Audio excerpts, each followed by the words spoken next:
पूत सपूत तो काधन संचय, अपूत कपूत तो काधन संचय। अगर पूत सपूत है तो उसको धन इकट्ठा करने की जरूरत नहीं है। आपको बहुत परिश्रम करके धन इकट्ठा करने की जरूरत नहीं है। अगर सपूत है आपका तो अपने कर्म, अपने अच्छे संस्कार से बहुत सारा धन इकट्ठा कर लेगा, समाज में आपका नाम विख्यात कर देगा। और कपूत है अगर, तो उसके लिए धन इकट्ठा करने की क्या जरूरत है? कितना भी धन इकट्ठा कर लीजिए, लेकिन कपूत के हाथ में आते ही उस धन को ऐसी दुर्गति करेगा उस धन की कि आपके सामने आप देखते रहेंगे, रोते रहेंगे और वो सारा धन नष्ट कर देगा। कितनी ऐसी संतानें हैं कि पिता रो रहे हैं और पुत्र उस धन का दुरुपयोग कर रहे हैं, जुआ खेल रहे हैं, शराब पी रहे हैं, उल्टे सीधे कर्म कर रहे हैं और पिता के कमाई हुए धन का दुरुपयोग। इसलिए परमात्मा से प्रार्थना करो कि हमें धनवान बनाओ चाहे ना बनवाओ, लेकिन हमारे पुत्र को सद्गुणों से संपन्न करो, अच्छे विचार हो हमारे पुत्र में। भगवान से ये जरूर प्रार्थना।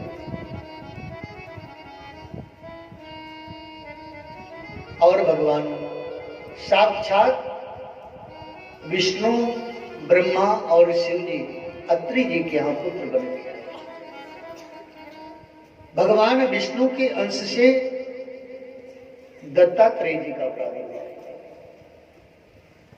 और ब्रह्मा जी के अंश से चंद्रमा का प्रादुर्भाव, भगवान शिव के अंश से दुर्वासा का प्रादुर्भाव। 3 पुत्र महाराज अनसुईया जी को प्राप्त हुए। महाराज मनु ने विचार किया कि मैं अपने ज्येष्ठ पुत्र प्रियव्रत का विवाह करूंगा। परंपरा है, पहले बड़े का विवाह होता है, फिर छोटे का विवाह होता है। प्रियव्रत से कहा बेटा विवाह कर लो। प्रियव्रत ने कहा पिताजी हम विवाह नहीं करेंगे, हम नैष्ठिक ब्रह्मचारी रहेंगे। महाराज मनु ने कहा ठीक है, तुम नहीं करते हो, हमारा पूछना धर्म है, हम छोटे का कर दे। बोले कर दो। उत्तानपाद का विवाह कर दिया। श्री सुखदेव जी महाराज कहते हैं कि हे परीक्षित, उत्तानपाद का विवाह हुआ सुनीति नाम की कन्या से। उत्तानपाद की पत्नी का नाम था सुनीति। सुनीति का तात्पर्य है जो सुंदर नीति मार्ग पर चले, धर्म पथ पर चले, वो सुनीति।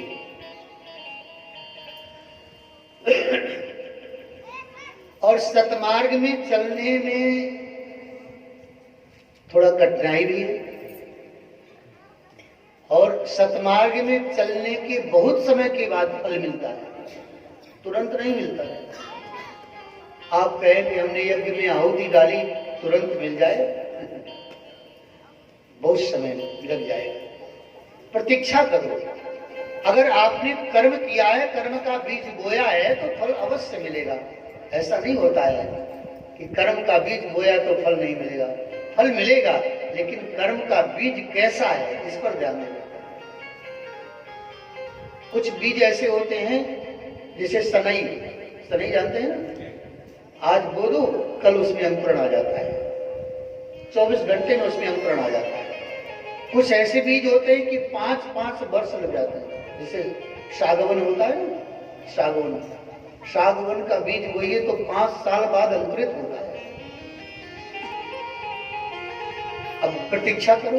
अब कहें कि भाई इन्होंने बीज बोया तो दूसरे दिन अंकुरित हो गया, और हमने बीज बोया भैया 1 साल हो गया अभी तक अंकुरण नहीं हुआ, तो तुम्हारा कर्म ऐसा है, आपके कर्म के अनुसार आपका बीज ऐसा है।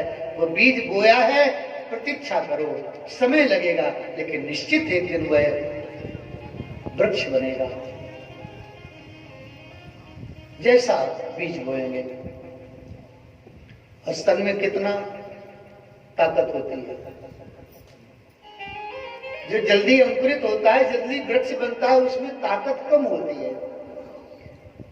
और सागवन सागवान में इतनी ताकत होती है, इतना महंगा होता है, इतना सुंदर होता है कि जिसके लिए, लकड़ी के लिए सब लोग लालायित रहते हैं, भाई मिल जाए।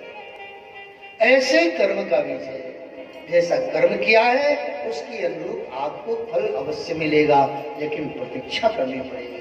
कहो एक जन्म नहीं, अनेक जन्म बीत जाते हैं फिर मिलता फल।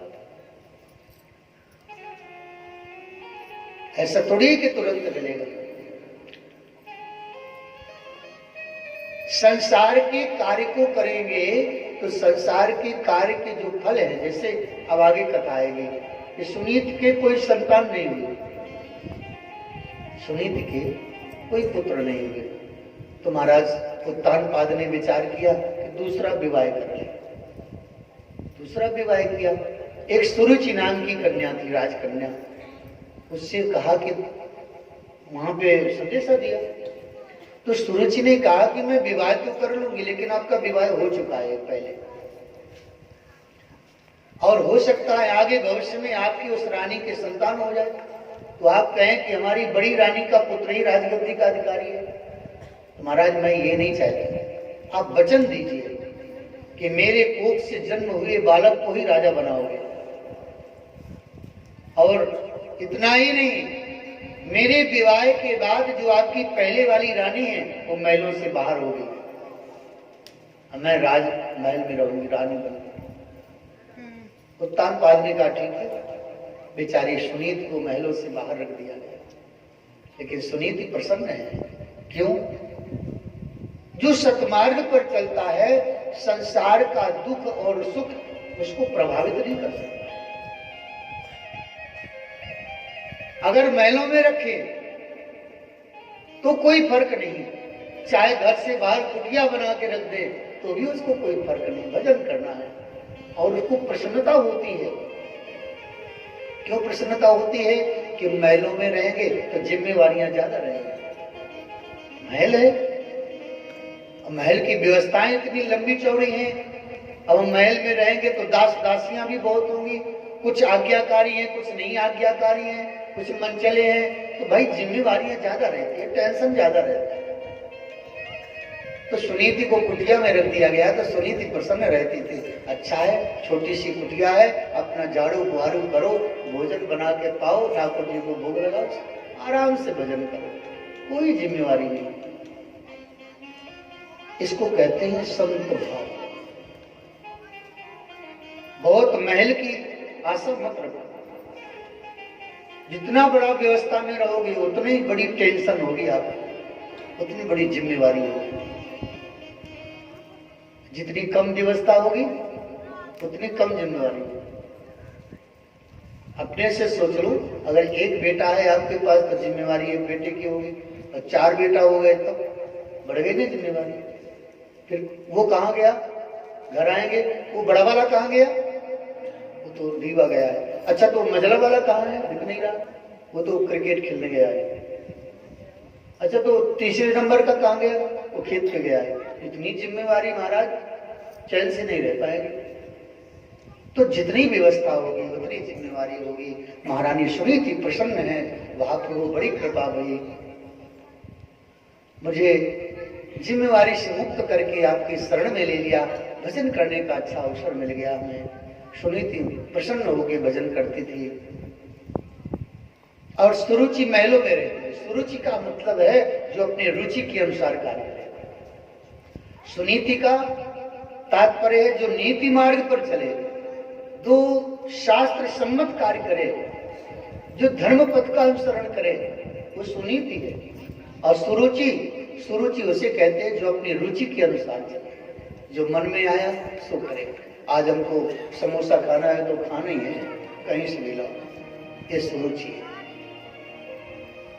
आज हमको ये करना है तो करना है, अपने मन के अनुसार चले, न धर्म शास्त्र की बात माने, न अपने से बड़ों का कोई सम्मान करे, जो मन में आवे सो करे, वो सुरुचि है। हर व्यक्ति के मन विचार में 2 प्रकार की बुद्धि होती है। ये कोई बाहर की कथा नहीं है। जितनी भी कथा है, इसको अगर आप आंख बंद करके देखें तो सारी कथाएं हमारे जीवन में घटित हो रही है। सब कथाएं, बाहर कुछ नहीं है, हम आप उत्तान पाद है। जब हमारा आपका जन्म हुआ तो कैसा हुआ?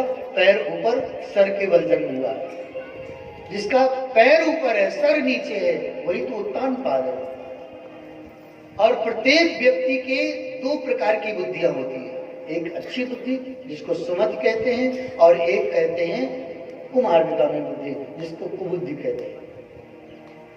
अच्छी बुद्धि है तो आप अच्छे काम करोगे, आप कथा सुनने आए तो आपकी अच्छी बुद्धि काम कर रही है, लेकिन कुबुद्धि भी बीच में काम कर रही है। अरे कल चलेंगे, आज क्या चल रहा है, आज क्या चल रहा है, कल चलेंगे। कुबुद्धि कहती है नहीं नहीं चलो और थोड़ा खेल लो, आज खेल लेते हैं, आज क्रिकेट खेल लेते हैं, आज फुटबॉल खेल लेते हैं, आज वॉलीबॉल खेल लेते हैं। ये कुबुद्धि काम कर रही है।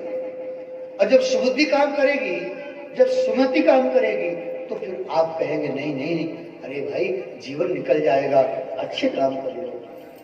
ये तो मनोरंजन। एक बात बतावें, जितने भी संसार के खेल हैं ये मन का रंजन करते हैं, लेकिन ये आध्यात्म का जो खेल है, ये कथा का खेल है, ये जो आध्यात्मिक कार्यक्रम है, ये आपकी आत्मा का आनंद है, आत्मा का रंजन करते हैं।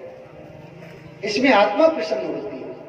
कहते नहीं मनोरंजन कर लो, थोड़ा सा मन का रंजन करेंगे तो मन की ओर विस्तृत उसका क्षेत्रफल बढ़ेगा ना। आज हमने केवल दुआरी के बारे में सोचा, कल हम रीवा के बारे में सोचेंगे, फिर पूरे मध्य प्रदेश के बारे में सोचेंगे, फिर जितना आप विस्तार करेंगे ये मन का क्षेत्रफल बढ़ता जाएगा और आप उतना ही फंसते चले जाएंगे। मन का बाहर का क्षेत्रफल कम करो, अंदर का क्षेत्रफल बढ़ाओ। बाहर बहुत कुछ देखने सुनने की जरूरत नहीं है, अपने अंतर डूब करके और अंतर आंख बंद करके और मन को घुमाओ। चलो वृंदावन चलते हैं, मन को लेकर के अब वृंदावन का दृश्य प्रकट करो। देखो कैसे जमुना जी बह रही हैं, कैसे संत महात्मा निधि वन में, सेवा कुंज में, चारों तरफ मानसरोवर में, ये सब दृश्य देखो अंतर मन से। ये आपको जो सुख देगा वो बाहर का सुख क्षण भर के लिए, बाहर का सुख, लेकिन अंदर का सुख जब जब आप आंख बंद करके बैठेंगे तब आपको ऐसा आनंद आएगा, ऐसा कि जैसे अभी आप वृंदावन में ही बैठे। इसलिए आध्यात्म को आत्मा का आनंद, आत्मा का रंजन समझ करके इसमें डूबना चाहिए, इसको हल्के में नहीं लेना चाहिए। ये हमारे जीवन का सवाल है, ये मानव तन प्राप्ति का उद्देश्य है, ये मनुष्य बने हैं इसका उद्देश्य है। इसलिए इन कार्यों में मन को लगाना चाहिए। तो हमारी दो प्रकार की बुद्धि है, एक सुमति, एक सुरुचि, सुनीति, एक सुरुचि। कभी अपने मन का करने का मन करता है, चलो कथा बहुत सुनिए, कथा क्या बार बार कथा सुनना है, ताश खेल लेते थोड़ा देर, ये होगा आपकी कुबुद्धि, सुरुचि। और सुमति जब प्रबल होगी तो कहेगी नहीं नहीं अरे कथा हो रही है, पता नहीं जीवन में कब कैसा अवसर बनता नहीं बनता है, चलो अभी चलो कथा सुनोगे। ये आपकी सुमति काम कर रही है। महाराज उत्तान पाद सूरज के अनुसार चलते हैं, सूरज के पास रहते हैं। देखिए महाराज उत्तान पाद सुनीति को निकाल के बाहर कर दिया, माने सुनीति को अपना नहीं मानते, उसको निकाल के बाहर कर दिया और सुरुचि को अपने इस महल में रख लिया। सूरज के अनुसार चलते हैं, जो मन में आवे सो करते हैं। सुनीति बिचारी बाहर है, लेकिन समय आया दोनों का फल प्रकट हुआ पुत्र रूप में। सुनीति का फल हुआ ध्रुव और सुरुचि का फल हुआ उत्तम। देखने में उत्तम है, अपने मन के अनुसार कर्म किया जाता है, उसको देख करके ऐसा लगता है कि हमें अच्छा फल मिल गया, लेकिन वो स्थायी नहीं होता है, कब छोड़ के चला जाएगा, वो नाशवान होता है। लेकिन जब आप सुनीति सुमार्ग पर चल करके कोई सत्कर्म करते हैं तो उसका फल स्थायी होता है, जन्म जन्मांतर तक वो आपको सुख देता है। ध्रुव ध्रुव आज भी ध्रुव लोक में वास कर रहे हैं। और उत्तम का कोई पता है कहां जाए? नाम उत्तम, लेकिन सब पता ही नहीं चला कहां चला। इसलिए सुमार्ग पर चल करके सुंदर कार्य करना है, सत्कर्म करना है, शरीर को हमें परमात्मा के भजन में लगाना है जितना ज्यादा से ज्यादा हो सके। एक दिन ध्रुव जी उत्तम के साथ खेल रहे थे, खेलते खेलते महल में गए, लेकिन छोटी रानी ने देखा कि मेरा पुत्र तो महाराज उत्तानपाद के गोद में बैठे। ध्रुव जी की इच्छा हो रही कि मैं भी पिता की गोद में बैठूं, लेकिन छोटी रानी आ गई और छोटी रानी ने एक थप्पड़ लगाया ध्रुव जी। तू दासी पुत्र है, महारानी तो मैं हूं, तेरी मां दासी है, महलों के बाहर कुटिया में रहती है। तेरी हिम्मत कैसे हो गई महल में आने की? महाराज के गोद में बैठने की आपकी इच्छा कैसे जागृत? अगर तू महाराज के गोद में बैठना चाहता है तो मेरी कोख से जन्म ले पहले। तू उस दासी के गर्भ से जन्म लिया है, इसलिए तू महाराज के गोद में नहीं बैठ सकता, तो मेरे कोख से जन्म ले। और वो कैसे होगा? तो पहले वन में जाके तपस्या कर, तपस्या करके परम पिता परमात्मा को प्रसन्न कर, फिर उनसे वरदान मांग और प्रभु से कह कि मेरा जन्म प्रभु सुरुचि के गर्भ से, यानी मेरे कोख से। ध्रुव जी को बहुत दुख हुआ और ध्रुव जी रोते हुए अपनी मां के पास गए।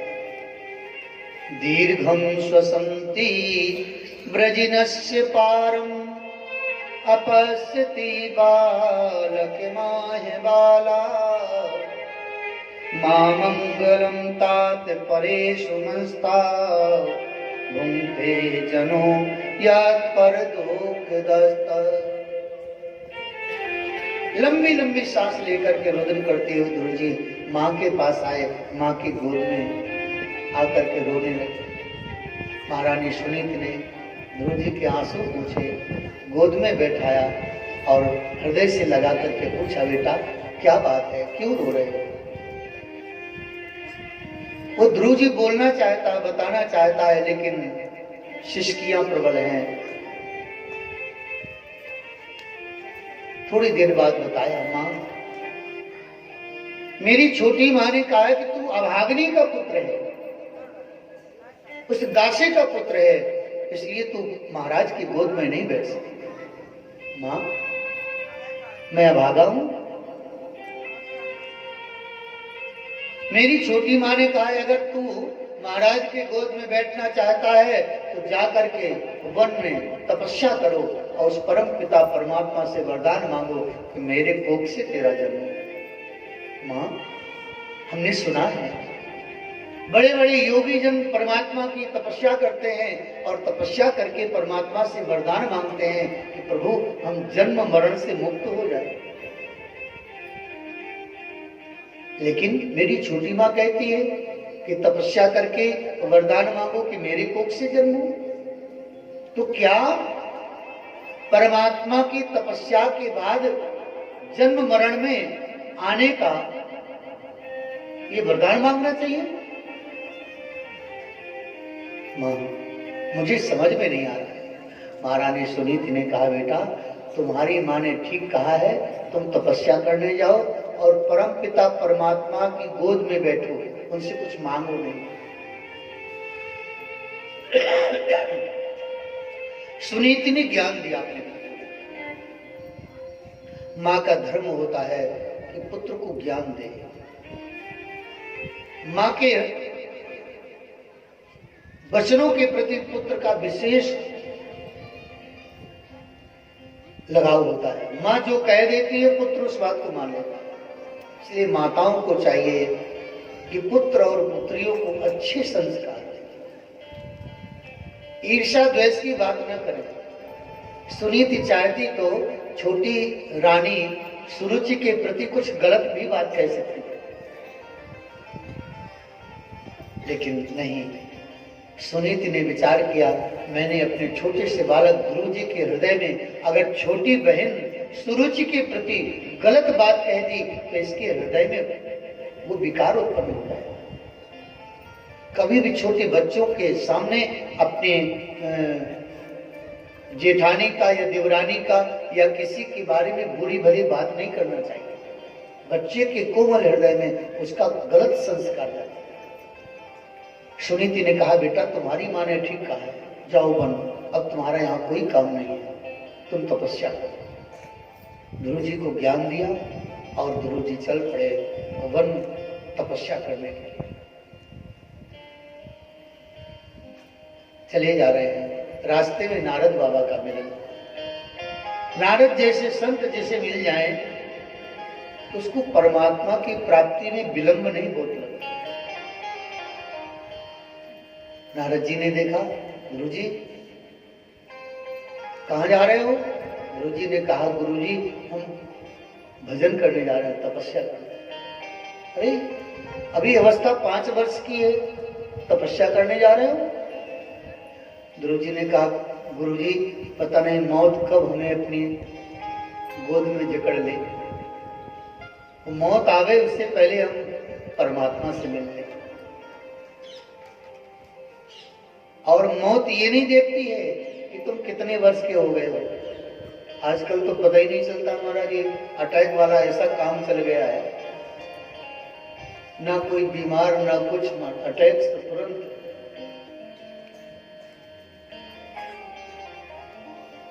छोटे छोटे बच्चों को अटैक आ जाता है। अभी पेपर में पढ़ा था, एक बच्चा विद्यालय जा रहा था, 14 वर्ष का बालक, उसको अटैक आया था। तो भैया ये अटैक आवे उससे पहले हम परमात्मा से अपना संबंध बनाए। महाराज ध्रुव जी नारद जी से बोले, गुरुदेव हमें आप वो मार्ग बताइए जिससे हमें परमात्मा शीघ्र मिल जाए। हमें भी ऐसा पूछना चाहिए। अगर कोई संत मिले तो उनसे निवेदन करना चाहिए कि महाराज कोई उपाय बताइए कि परमात्मा शीघ्र मिल जाए। लेकिन हम ऐसे हैं कि हम संसार की बात करते हैं संतों से, राजनीति की बात करते हैं। संतों के पास कभी सांसारिक व्यवहार की बात नहीं करना चाहिए। उनके पास अगर समय मिले तो आप जाकर के यही पूछिए, महाराज भजन में मन नहीं लग रहा, क्या करें? महाराज ऐसा सरल उपाय बताइए कि हमारा मन परमात्मा में लग जाए। आध्यात्मिक प्रश्न करना चाहिए। ध्रुव जी ने कहा, महाराज कृपा करिए। नारद जी ने तुरंत मंत्र दिया, 12 अक्षर मंत्र। ओम नमो भगवते वासुदेवा, नमो भगवते वासुदेवा,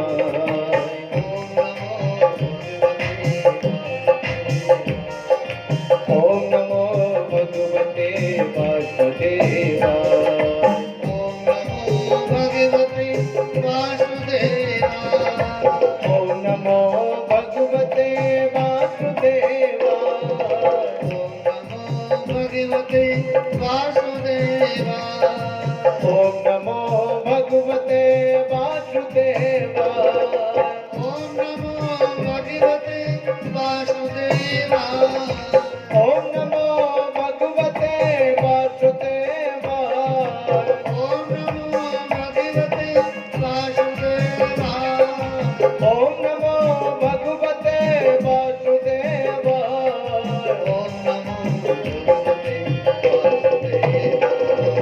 ओम नमो भगवते वासुदेवा।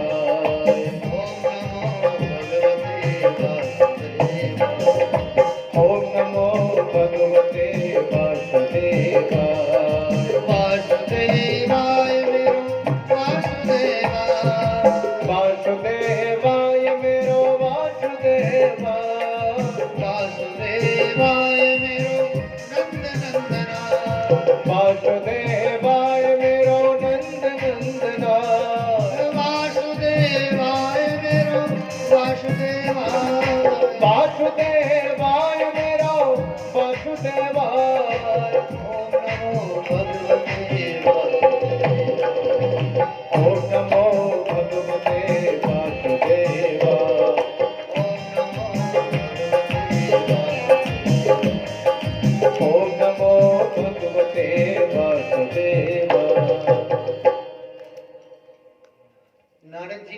पंचाक्षर मंत्र दिया और कहा, ध्रुव जी आप मथुरा जाइए, मथुरा के पास मधुबन है, मथुरा को मधुपुरी कहते हैं। वहां का मधु नाम का एक असुर रहता था ना, इसलिए उसका मधुपुरी नाम है। मथुरा के बाहर 1-2 किलोमीटर दूर मधुबन है, वहां करील के वृक्ष है, कांटेदार वृक्ष, बहुत घना जंगल है। ध्रुव जी से कहा, ध्रुव जी उस मधुबन में जाओ, यमुना में स्नान करना, यमुना जल का पान करना और उस मधुबन में कैथ और बेर मिलेंगे आपको, कांटेदार वृक्ष। उन कैथ और बेर को खा करके, वो भी ऐसा नहीं कि दिन में 8 बार खाओ, 3 दिन में 1 बार कैथ और बेर खाना और इसी मंत्र का जप करना। ध्रुव जी ने कहा ठीक है गुरुदेव, जैसा नारद जी ने बताया ध्रुव जी ने वैसा किया, मधुबन में जाकर के तपस्या करने लगे। 1 महीना व्यतीत हो गया, ध्रुव जी को लगा कि अभी भगवान नहीं मिले, बालक है, बालकों को तो बड़ी उतावली होती है। बालक को आप कह दीजिए कि भगवान की पूजा ऐसे करनी चाहिए तो बच्चा बिल्कुल वैसे ही करेगा। सयाने लोग तो पूजा कर रहे होंगे, मन पता नहीं कहां, क्या क्या बातें आएंगी उनकी। लेकिन बालक से कह दो कि आंख बंद करके गोपाल जी का ध्यान करो, तो बालक आंख बंद करके गोपाल जी का ध्यान करे। इसलिए बालक को परमात्मा शीघ्र मिलते, बालक को ठाकुर जी जल्दी मिल जाते हैं, क्योंकि ठाकुर जी भी बालक है और बालक तो बालक है ही है। एक कथा आती है नामदेव की, मीराबाई का भी ऐसे है। नामदेव जी के पिताजी श्री विठलनाथ जी की पूजा करते, मंदिर था छोटा सा। एक दिन किसी कार्य से बाहर जा रहे थे तो छोटा सा बालक का नाम बुलाया, बोले बेटा इधर आओ।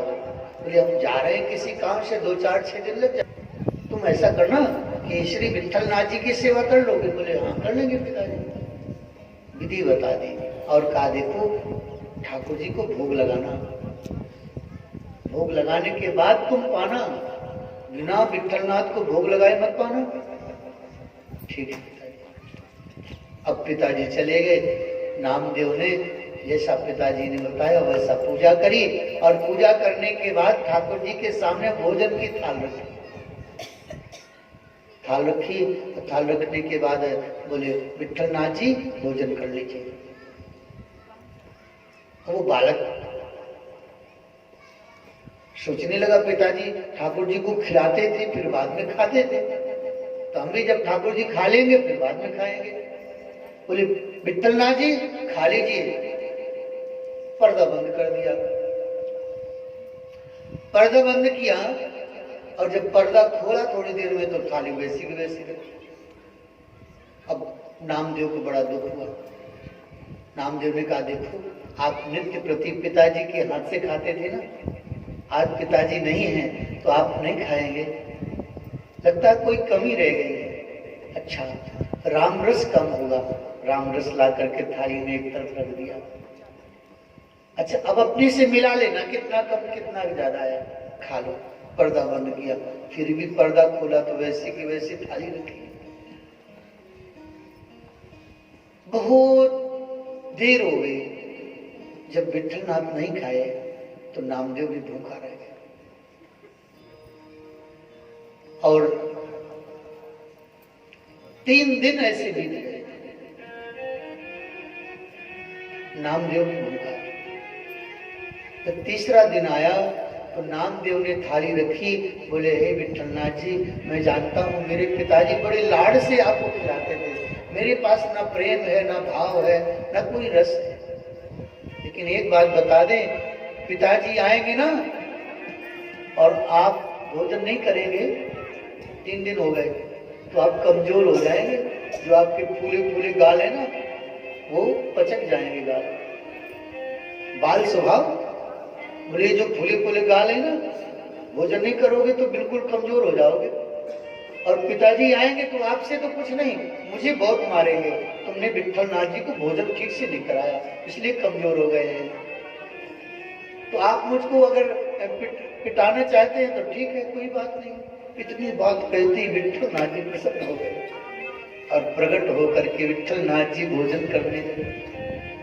जब भोजन करने लगे तो पूरा ही भोजन कर रहे थे। थाली में जितना प्रसाद था विट्ठलनाथ जी पूरा पाए जा रहे थे। नामदेव ने जाके हाथ पकड़ लिया, बोले आपके गाल तो फूल जाएंगे, हम 3 दिन से हम भी तो भूखे बैठे, आप तो पूरी थाली साफ किए दे रहे हैं और हम ऐसे ही। विट्ठलनाथ जी ने कहा, नामदेव तेरे प्रेम को देख करके आज मैंने भोजन किया है। बोले ऐसे भोजन किया करो। तो महाराज जब थाल रखे विट्ठलनाथ जी को भोग लगावे, विट्ठलनाथ जी सुंदर भोजन करें। अब भोजन जो बच जाए तो नामदेव भी भोजन करें। 4-6 दिन के बाद पिताजी आ गए और पिताजी पूछने लगे, क्यों बेटा ठाकुर जी की सेवा ठीक से हुई? बोले हाँ पिताजी, 3 दिन तक तो बहुत परेशान किया। परेशान किया? क्या परेशान किया? बोले पिताजी मैंने इतने भोजन बना करके ठाकुर जी को थाली लगाई, लेकिन 3 दिन तक भोजन ही नहीं किया उन्होंने। बोले फिर? बोले पिताजी चौथे दिन मैंने जा करके रो करके कहा कि अगर आपने भोजन नहीं किया, पिताजी आए आपको कमजोर देखा तो पिताजी मुझे बहुत पीटेंगे। अगर मेरा पिटना आपको अच्छा लग रहा हो तो ठीक है, मत खाओ। तो पिताजी फिर तो विट्ठलनाथ जी ने इतना भोजन किया कि मुझे छोड़ते ही नहीं थे।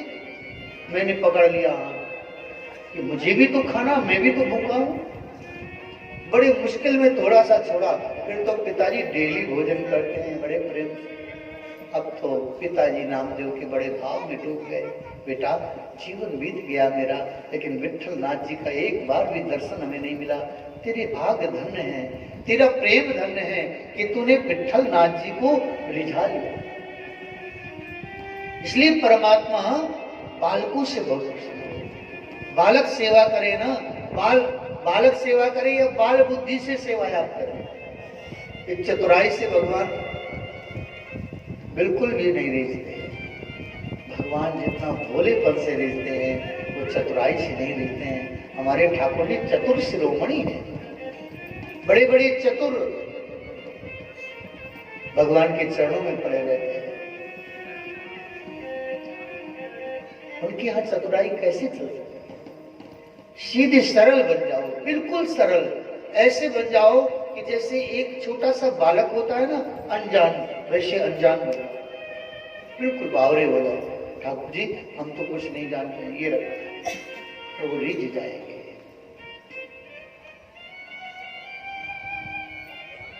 ना जाने कौन से गुण पर दयानिधि रिझ जाते।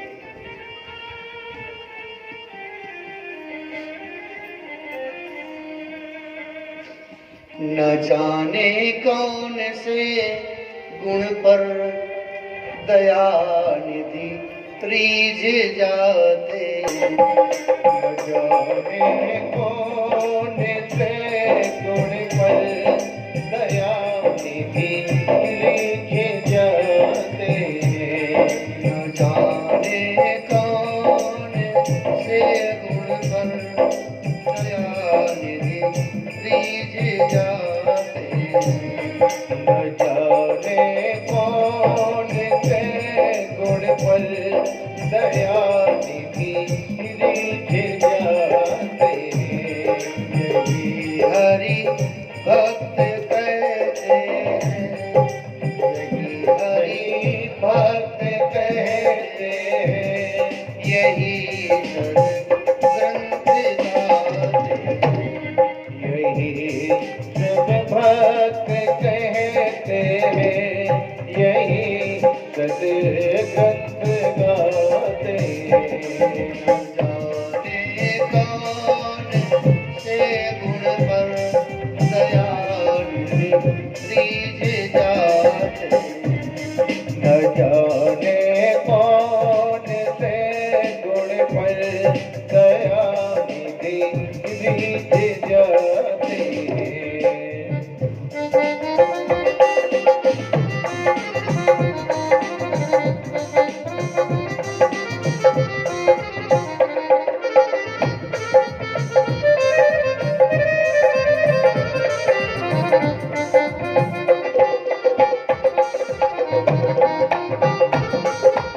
निमंत्रण रख सुयोधन का, निमंत्रण रख सुयोधन का। नहीं स्वीकार करते हैं निमंत्रण नृप सुयोधन का, निमंत्रण नृप सुयोधन का। विदुर के घर पहुँच करके, विदुर के घर पहुँच करे, ओ विदुर के घर पहुँच करके, भोग चिर का लगा। विदुर के घर पहुँच कर भोग खिल को लगाते हैं। कौन से गुण पर दयानिधि दीज जाते। न जाने कौन से गुण पर दयानिधि रीझ जाते हैं।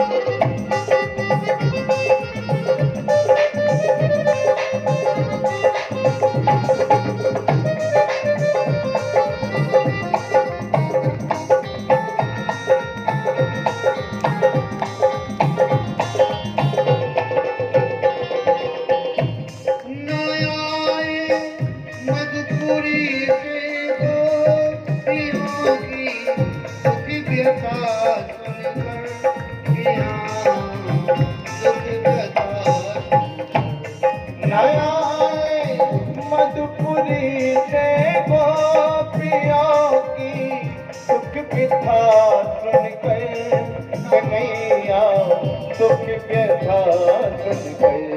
द्रौपदी के बुलाने से, द्रौपदी के बुलाने पे द्वारिका से दौड़े आए। द्रौपदी के बुलाने पर द्वारिका से दौड़े आते हैं। कौन से गुण पर दयानिधि दीज जाते। न जाने कौन से गुण पर दयानिधि रीझ जाते हैं।